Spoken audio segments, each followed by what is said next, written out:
Assalamualaikum warahmatullahi wabarakatuh. Alhamdulillahirabbil wassalatu wassalamu ala asrofil anbiya'i wal mursalin wa ala alihi washabihi ajmain.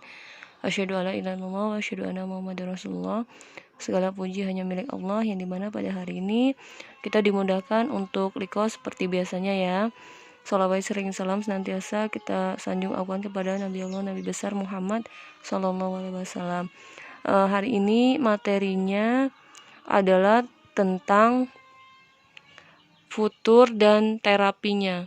Dulu materi ini Ana dapat dari Bu Fitri ya. Mungkin dulu likonya masih di kampus, jadi dapat materinya dari Bu Fitri. Dan di sini ada dalilnya tentang futur dan penyebab terapinya ya. Bisa dibuka Al-Qur'annya. Kita baca ya, surat Ali Imran ayat 8. Ya. A'udzu billahi minasyaitonir rajim. Bismillahirrahmanirrahim. Rabbana la tuzigh qulubana ba'da idh hadaitana wa hab lana min ladunka rahmatan innaka antal wahhab. Di sini artinya mereka berdoa, ya Tuhan kami, janganlah Engkau condongkan hati kami kepada kesesatan setelah Engkau berikan petunjuk kepada kami, dan karuniakanlah kepada kami rahmat dan dari sisimu, sesungguhnya Engkau Maha Pemberi. Jadi kita mohon kepada Allah ya di sini ya, agar kita selalu dicondongkan kepada hal-hal yang baik dan bukan dicondongkan kepada kesesatan. Jadi doa ini boleh dibaca setelah habis sholat dan boleh dibaca juga keseharian gitu. Jadi kalau misalnya berdoa, tidak hanya berdoa untuk diri sendiri dan juga bisa berdoa untuk orang lain juga, agar sama-sama bisa dikuatkan agar tidak futur gitu ya. Boleh futur karena sesungguhnya futur itu kan memang kayak sifat dasar manusia gitu. Tapi keseringan futur juga nggak boleh gitu. Dan salah satunya ya ini, kita berjamaah kemudian menuntut ilmu di likoan, ini salah satu juga yang buat kita saling mengingatkan dan membuat kita tidak futur ya, salah satunya. Di sini pengertian futurnya dulu ya. Mungkin udah pada tahu ya futur itu apa gitu ya. Itu bahkan bahasa yang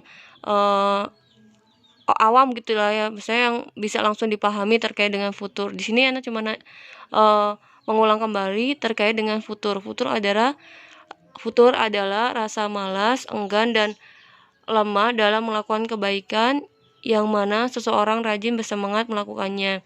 Jadi futur ini kita itu perasaan malas, kemudian enggan, dan kemudian lamban. Bahkan lamban melakukan kebaikan juga itu termasuk dalam kategori futur gitu ya. Kalau misalnya rasa malas biasanya gini sih, kita biasanya ibadahnya itu sholat duha misalnya satu hari itu 4 rakaat, dan kemudian ini 2 rakaat gitu-gitu. Bisa juga malas melakukan ibadah-ibadah gitu, misalnya biasanya tilawah Quran 1 juz, nah ini malas gitu. Nah itu juga masuk dalam rasa malas. Dan kemudian di sini ya, enggan masuklah ya malas ya tadi ya, contohnya ya. Dan lamban dalam melakukan kebaikan. Contoh misalnya gini, sholat aja, misalnya udah dengar azan gitu ya. Ketika sudah mendengar azan, udah semangat tuh pengen setiap ayo sholat gitu. Tapi karena kita masih ngerasa futur atau futur itu datang, ya itu tadi itu. Jadi kita kayak nunda-nunda, nanti dulu lah, masih 5 menit, ya itu juga masuk gitu. Dan di situ ditambah setan masuk ke dalamnya gitu, tambah kita malas lagi gitu. Selanjutnya adalah yang mana seseorang rajin bersemangat melakukannya gitu. Jadi kan kita pernah ya, mungkin masing-masing pernah merasakan rasanya bersemangat beribadah dan rasanya malas-malasnya beribadah. Dan itu kalian bisa tahu sendirilah kondisinya seperti apa. Kalau misalnya futur, kalau Anda pribadi itu ya ngerasa futur itu biasanya kalau misalnya kalau perempuan tuh ya habis halangan gitu ya. Biasanya habis halangan mau mulai lagi mengawalinya itu malas gitu. Dan perasaan semangat ibadah itu biasanya justru kayak arah-arah kita mau dapat gitu ya, itu biasanya semangat-semangat banget gitu, yang biasanya, tilawah misalnya setengah juz atau 1 juz itu bisa sehari 2 juz atau lebih gitu. Bahkan, biasanya sholatnya agak-agak malas, nanti-nanti gitu ya. Itu ketika, mau menjelang-menjelang dapat itu biasanya luar biasa gitu, tahajudnya, duhanya itu biasanya lebih luar biasa gitu. Nah, setelah justru pas, selesai dapat itu yang mulainya justru yang agak-agak susah gitu. Selanjutnya di sini adalah ciri-ciri futur. Yang pertama adalah tadi ya, lemahnya ibadah, yaitu tadi rasa malas gitu, lemahnya ibadah, sholat, biasanya ba'diyah, qobliyahnya lancar, ini nggak lancar gitu, itu masuknya lemah ibadah gitu. Sholat duhanya biasanya setiap hari males, tahajudnya itu udah masuk tuh ke ciri-ciri futur gitu. Walaupun kadang-kadang kita menyangkal ya, enggak gitu ya, tapi sebetulnya itu masuk ke futur gitu. Ketika kita balik lagi ke konsep pengertiannya gitu, yang awalnya kita semangat jadi nggak semangat tuh masuknya ke futur gitu.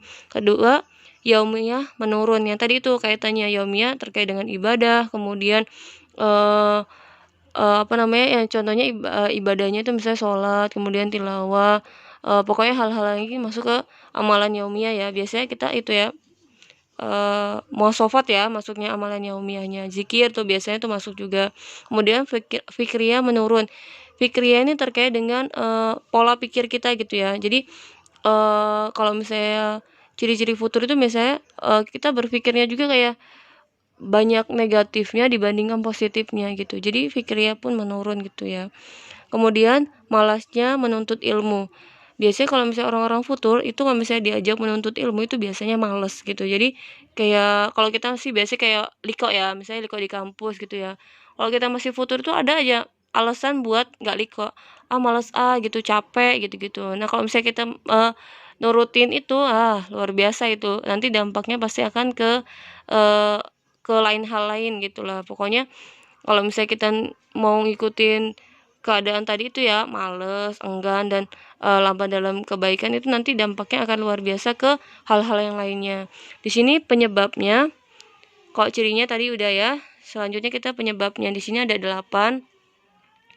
Yang pertama adalah berlebihan dalam beragama.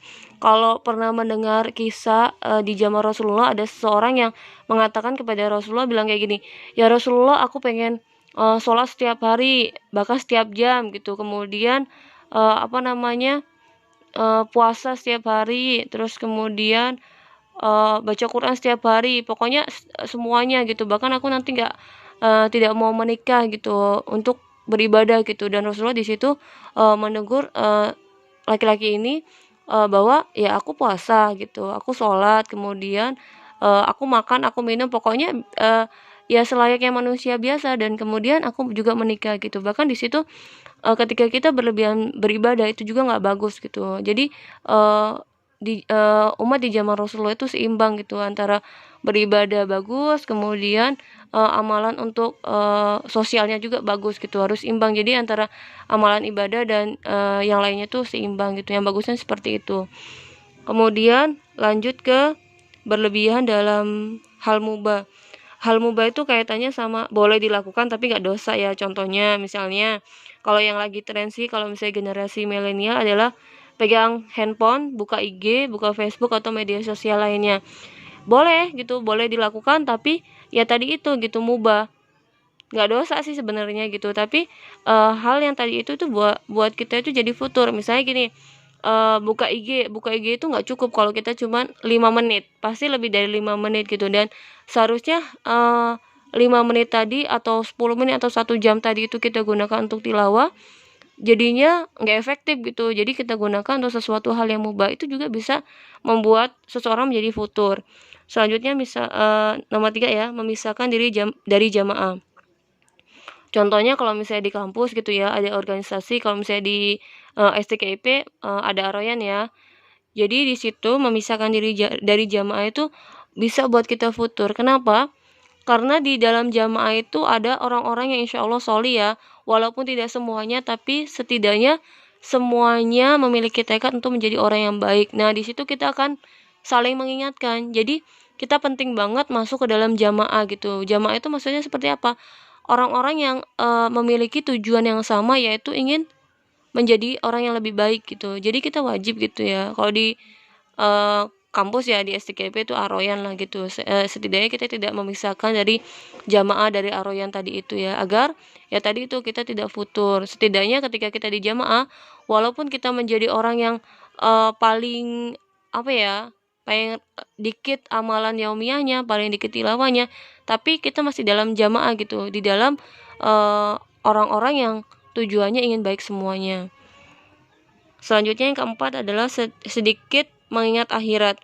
Nah, penting banget ini akhirat sama kematian ya. Jadi kalau misalnya hal ini kita lupakan, ya ini yang buat kita itu futur tadi itu. Jadi ingatnya aku akan hidup selamanya, atau akan masih nggak mungkin lah Allah akan mencabut nyawaku sekarang gitu. Nah, padahal itu kan sesuatu hal yang tidak mungkin ya gitu ya. Bahkan setiap detik itu harus kita mengingat Allah dan kemudian mengingat akhirat gitu, dengan tujuan agar kita semangat ibadah. Selanjutnya, melalaikan amalan siang malam. Maksudnya adalah zikir. Jadi kan kalau misalnya mungkin teman-teman udah tahu ya, ada zikir pagi dan petang gitu yang sudah Rasulullah ajarkan agar umatnya itu setiap hari itu mengamalkan zikir tersebut gitu ya. Jadi setiap pagi itu ada amalan zikir. Jadi setiap pagi itu zikir dulu gitu, zikir pagi, kemudian petangnya juga ada zikir petang gitu. Nah, kalau amalan ini dilaksanakan, insya Allah kita tidak akan futur tadi itu. Setidaknya kita membentengi diri kita lah gitu. Yang nomor 6, masuknya barang haram ke dalam tubuh kita. Salah satu yang membuat kita futur adalah tadi ini, masuknya barang haram. Efek dari futur tadi kan malas ya. Jadi barang haram itu, atau makanan haram ya gitu, makanan haram yang masuk ke dalam tubuh kita, itu efeknya itu membuat kita malas beribadah. Jadi barang haram itu efeknya sangat dahsyat ke dalam tubuh kita. Jadi usahakan sekali gitu ya, sesuatu hal yang masuk ke dalam tubuh kita adalah sesuatu hal yang halal gitu ya. Karena sesuatu hal yang haram itu nantinya akan memberikan efek negatif ke dalam tubuh kita. Selanjutnya yang ketujuh adalah bersahabat dengan teman-teman yang tidak saling mengingatkan gitu. Jadi temannya itu teman-teman yang ya udahlah gitu ya, sholatnya ya jarang-jarang, kemudian sholat kalau misalnya ingat gitu-gitu. Nah, itu juga akan mempengaruhi kualitas kita sebagai orang beriman ya gitu. Jadi ibadah kita itu ditentukan juga, salah satunya adalah orang-orang yang ada di sekitar kita. Kalau orang-orang yang sekitar kita itu misalnya semua orang tilawah gitu ya, nggak mungkin kita nggak tilawah gitu. Setidaknya kita akan terajak gitu, walaupun kitanya misalnya di rumah jarang tilawah gitu. Tapi kalau misalnya kita dekat orang-orang yang tilawah, pasti kita akan ikut tilawah juga gitu. Yang ke-8 adalah terjatuh dalam maksiat. Nah, maksiatnya salah satu yang tadi ini nih, yang udah dijelasin gitu ya. Kemudian maksiatnya ini terjatuh dalam maksiat biasanya ya berbohong. Pokoknya adik-adik tau lah gitu maksiatnya contohnya apa aja gitu. Nah, itu juga salah satu penyebab yang bisa membuat kita bisa futur gitu ya.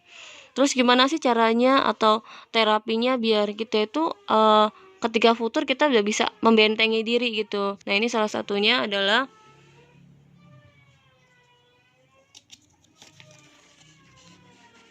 terapinya adalah yang pertama, jauhi kemaksiatan apapun itu. Jadi berusaha banget jauhi maksiat. Yang sepele sih kalau misalnya perempuan tuh adalah membicarakan orang lain ya. Maksiatnya dalam bentuknya seperti itu gitu ya. Walaupun maksiatnya nggak sampai nggak sampai pokoknya yang jauh banget gitulah intinya gitu ya. Di sini kalau perempuan tuh biasanya maksiatnya biasanya ngomongin orang gitu ya, gibah gitu. Itu susah banget kalau perempuan tuh ya buat ngeremnya gitu. Biasanya sedikit-sedikit seuzon kemudian bisa gibah. Nah, itu salah satu maksiat yang menurut kita remeh ya, tapi itu juga termasuk ke salah satu yang buat kita itu bisa futur gitu ya, maksiatan itu. Nah, jauhi pokoknya sesuatu hal yang berbentuknya maksiat itu kalau bisa kita jauhi. Terus kemudian adalah gencarkan zikir pagi dan petang. Jadi zikir pagi dan petang itu bisa membuat kita itu terlindungi lah intinya kayak gitu. Jadi setan juga itu akan lihat orang yang zikir pagi, kemudian zikir petang itu bisa tahu lah gitu, dan insya Allah kita akan terlindungi ketika kita gencar melakukan zikir pagi dan petang gitu. Kemudian 3, manfaatkan waktu. Tadi itu manfaatkan waktu sebaik mungkin. Sebaik mungkin, kalau misalnya kita bisa memanfaatkan waktu sebaik mungkin, insya Allah terapi ini bisa membuat kita itu semangat buat ibadah. Misalnya kalau Ana sih biasanya kayak jam segini harus apa gitu. Jadi tidak ada waktu yang sia-sia gitu. Boleh sesekali misalnya buka IG, buka YouTube itu boleh ya, bukannya nggak boleh gitu ya, boleh, tapi tadi itu ada durasinya gitu. Selanjutnya membiasakan diri berjamaah, tetap dalam jamaah. Jadi kalau misalnya kita futur, ya udah kita di jamaah aja nggak apa-apa gitu, walaupun kita malas beribadah gitu nggak apa-apa, kita tetap ada di jamaah, ada di aroyan gitu nggak apa-apa deh, walaupun kita misalnya iya aku nih sholatnya misalnya kadang-kadang masih nggak tepat waktu, nggak apa-apa gitu, tapi tetap di jamaah gitu. Jangan sampai kita misalnya kayak keluar dari aroyan, kemudian udah keluar nggak jadi lebih baik gitu, di jamaah aja nggak jadi orang yang lebih baik, apalagi nggak di dalam jamaah gitu, itu bisa jadi nggak tahu kayak mana gitu. Kemudian adalah yang kelima adalah memilih teman yang solih. Di sini kalau di sekolah Ana itu, Ana selalu mengatakan kepada anak-anak itu, nah pilih teman dikategorikan dalam 3 zona atau bisa lebih. Ada zona A, zona B, sama zona C. Jadi kalau misalnya zona A itu contohnya teman-teman yang nih ya dikategorikan zona A adalah teman-teman yang satu baik, kemudian mendukung kita, kemudian support kita itu apapun keadaan kita. Terus kemudian ketika kita terjatuh, dia bisa nolong kita. Contohnya siapa? Zona A itu keluarga. Nah itu masuk ke zona A, atau teman-teman kita yang selalu ada di dekat kita. Zona B itu maksudnya gimana? Ya teman-teman kita tetap teman gitu, tapi kadang-kadang membuat efek buruk gitu. Sesekali sih, nggak sering-sering gitu. Itu masuknya ke zona B. Zona C itu yang kayak mana? Ya udah dia teman selohai aja gitu. Jadi dia kita tahu aja tapi nggak perlu kita temenin. Contohnya misalnya teman-teman yang misalnya mohon maaf banget ya suka keluar malam, dan kemudian teman-teman yang yang nggak bagus lah gitu, itu kita masukkan ke zona C. Kalau anak pribadi punya teman zona A, zona B, zona C, jadi dikategorikan aja gitu. Silakan kalian juga bisa membuat teman zona A, zona B, zona C. Pasti kita punya, cuman kita belum pernah mengkategorikan ke zona A, zona B, atau zona C. Terus kemudian yang 6 adalah menghibur diri secukupnya. Jadi boleh menghibur diri secukupnya, bisa kayak tadi tuh nonton YouTube, kemudian IG, Facebook itu boleh, tapi tadi secukupnya. Boleh jalan-jalan tuh boleh. Jadi jalan-jalan tuh sekalian tadabbur alam tuh justru boleh gitu. Jadi kalau misalnya menghibur diri boleh, tapi secukupnya, tidak berlebihan. Yang ketujuh adalah mengingat mati, surga, dan neraka. Ketika kita mengingat mati pasti kita akan semakin taat ibadah ya gitu. Bahkan ada dulu pernah mendengar cerita dari Yusuf Mansur ya. Jadi ada seorang ulama besar, imam, bahkan beliau itu membuat kayak di dalam kamarnya itu kayak kuburan gitu. Jadi ketika beliau sudah mulai futur, beliau melihat lubang tadi itu. Jadi lubang tadi kemudian sudah menyiapkan kafannya juga gitu. Bahkan beliau sampai sedetail itu, ketika futur melihat itu, insya Allah langsung kembali lagi ibadah gitu. Terus kemudian muhasabah diri. Muhasabah diri itu biasanya kalau anak pribadi itu ketika mau tidur itu biasanya muhasabah diri itu mengingat tadi kita itu ngapain aja ya seharian gitu-gitu. Ya Allah, kalau misalnya tadi ada beberapa waktu yang Engkau berikan, dan kemudian hamba lalai, ya Allah mohon maaf. Pokoknya muhasabah itu kaitannya evaluasi kita satu harian ini ngapain gitu. Khususnya kalau misalnya kita kerja ya, itu ngapain aja gitu, apa kegiatan kita tadi itu sudah bermanfaat bagi orang lain atau belum. Nah seperti itu gitu, itu penting banget muhasabah. Nah demikian materi yang Ana sampaikan. Semoga kita di Ramadan ini bisa menjadi orang-orang yang semangat beribadah, dan kemudian dihilangkan dari sifat futur, dan semangat lagi tilawahnya. Bagi yang sudah tilawahnya sudah bagus, alhamdulillah. Yang masih belum bagus, yang masih belum mencapai targetan, semoga tetap semangat. Ana akhiri, wassalamualaikum warahmatullahi wabarakatuh.